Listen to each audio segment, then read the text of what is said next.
કે આખા દક્ષિણ ગુજરાતમાં ખેડૂતો માટેનો એક આશીર્વાદરૂપ સંસ્થા હતી, એને ભાજપના ભ્રષ્ટાચારી શાસકોએ લૂંટી લીધી, ચૂસી લીધી અને વ્યાપક પ્રમાણમાં જે ભ્રષ્ટાચાર થયો છે એવા તમામ ભ્રષ્ટાચારીઓ સામે પગલાં લેવાની લોકોની માંગ ઉઠી છે.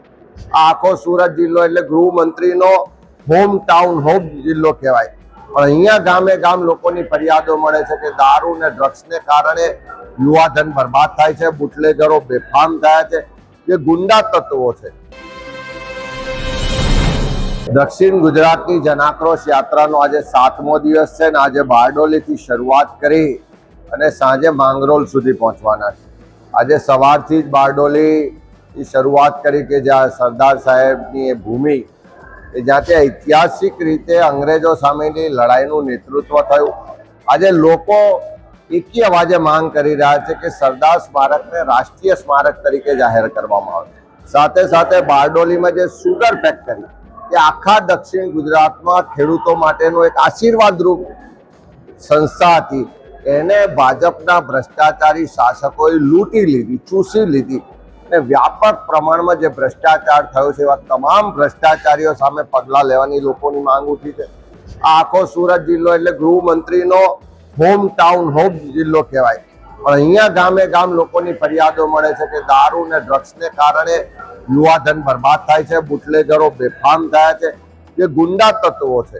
એની દાદાગીરી હેરાનગતિ એટલી હદે છે કે બેન દીકરીઓને રાતે નીકળવું મુશ્કેલ પડે છે. એ જ રીતે આખા વિસ્તારમાં જોઈએ તો રસ્તાઓ ખૂબ દુશ્વાર હાલતમાં છે, ખેડૂતો હેરાન પરેશાન છે અને ઉત્પાદનના પૂરતા બજાર ભાવ નથી મળતા. અનેક વિસ્તારો એવા છે કે જ્યાં પોલ્યુશનને કારણે લોકોને આજે જીવવું મુશ્કેલ થઈ ગયું છે.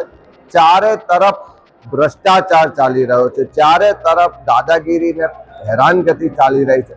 પોલીસ અને પ્રશાસન હપ્તા લેવામાં વ્યસ્ત છે અને પ્રજા બધી જ રીતે હેરાન પરેશાન છે, એવી આજે સ્થિતિ જોવા મળી છે. ત્યારે આખા બારડોલીથી લઈને માંગરોળ સુધીનો વિસ્તાર જે વર્ષોથી ભારતીય જનતા પાર્ટીના ધારાસભ્યો અહીંથી ચૂંટાય છે અને ભાજપની ડબલ એન્જિનની સરકાર છે, તેમ છતાં અહીંયા અનેક વિસ્તારો વિકાસથી વંચિત છે, અનેક લોકોને રોજગારથી વંચિત છે, કાયદો વ્યવસ્થાની પરિસ્થિતિ પડી ભાગી છે, ચારે તરફ ભ્રષ્ટાચાર છે. ત્યારે એ તમામ મુદ્દે લોકોએ ખૂબ આક્રોશ સાથે આ જનાક્રોશ યાત્રામાં જોડાઈને રજૂઆતો કરી છે. આવનારા દિવસમાં આ વિસ્તારના પ્રશ્નોને વિધાનસભામાં પણ ઉઠાવીશું અને જિલ્લા કોંગ્રેસ તાલુકા કોંગ્રેસ સમિતિના માધ્યમથી રસ્તા પર ઉતરી અને આ વિસ્તારના લોકોના હક અધિકાર અને ન્યાય માટેની લડત પણ લડીશું.